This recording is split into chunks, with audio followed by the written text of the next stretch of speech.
We continue with a conversation on the Government of National Unity. This is a proposal by the African National Congress announced yesterday. Joining us to discuss this proposed governing structure through the Government of National Unity is the DA spokesperson, Solly Malatsi. Good afternoon, Mr. Malatsi, and thank you very much for your time. So we now have the ANC's preferred governing structure. What is the DA's position on this? Thanks very much for the opportunity. I think our immediate response to that is we welcome that announcement, because at the very least what it does is it takes the negotiations into a far more substantive negotiating phase, because up until yesterday there was nothing concrete on the table that could be the source of negotiation. So what would be happening from our side is that we have already started to engage other parties, and will also continue to engage with the ANC, one, to establish what the final details of this proposed government of national unity are and how they see it practically working, because at this stage what we have is a broad outline which we believe requires far much more unpacking. But are there any non-negotiables or initial demands before your party can form part of such a governing structure, just on the face of it?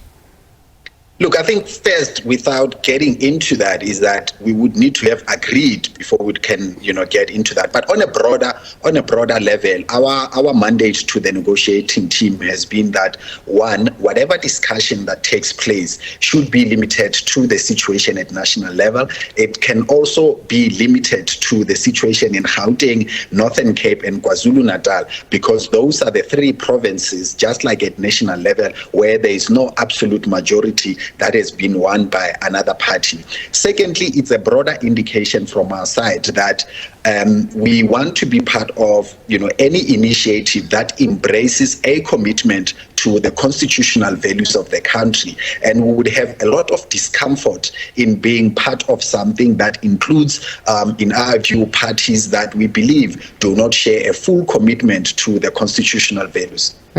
But a grand coalition, at least from what we're seeing now, hearing now, is that it would include a number of those political parties, if not all. That is why earlier I mentioned that we want to get a lot of clarity from the African National Congress to say that in terms of what has been proposed, how do you also reconcile the reality that such a forum would also bring together parties that have irreconcilable differences on very key fundamental values and also policies? Now, many commentators have said this is an era where substance should take priority over form, meaning it shouldn't be about what government looks like in the form of ministers or who becomes president, but more about government or what government will do for the people. Does the DA share this sentiment, or positions matter, at least to you, in order to give effect to the change that South Africans so desperately need?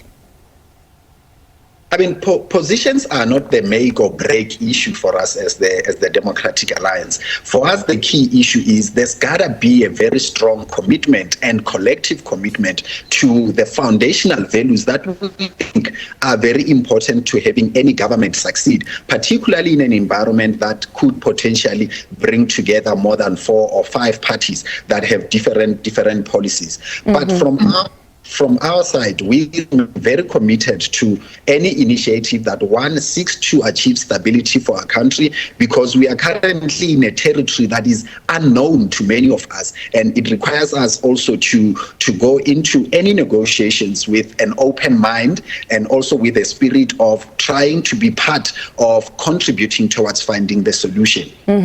You've touched on differing policies. I'm sure you've seen the number of interviews that have been done by several political parties, but also the ANC's own alliance partners, the SACP and COSATU.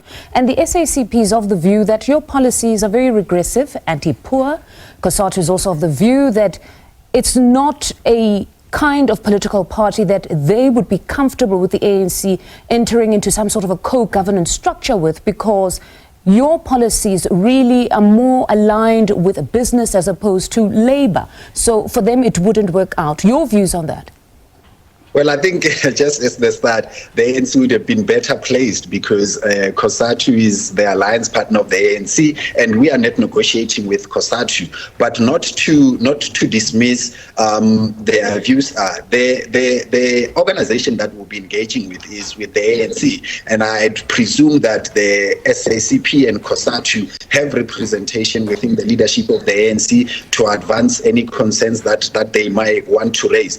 The bottom line here is that from our team, we have empowered our team with the freedom to go and engage. We have empowered them with key areas in terms of where we think the discussion should go, and also to say that have an open mind and ultimately come back to us upon the engagement, because you would remember up until yesterday with the announcement being made, there was nothing concrete on the table that would be the source of actually the discussions. And then once that has been done, they will report to the federal executive of the party.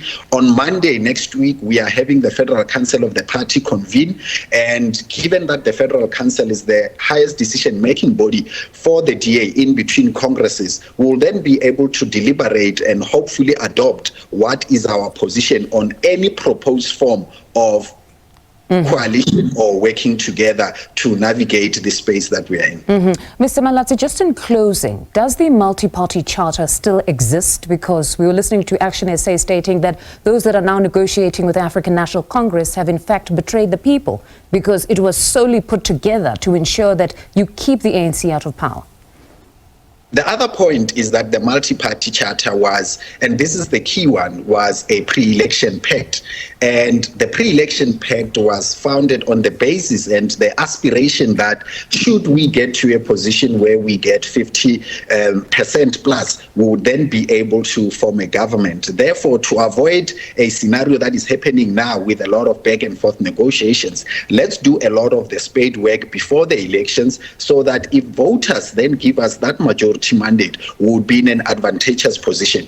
Unfortunately, collectively, the votes of the multi-party charter parties did not contribute to a 50% plus vote. Therefore, the stated ambition of the multi-party charter has not been realized. And there was a convention of the multi-party charter after the elections to say that the results did not meet our aspirations, and each and every party can now individually proceed on how it seems it's best for its own future. All right, Solly, thank you very much for your time this evening. That's DA spokesperson Solly Malatsi.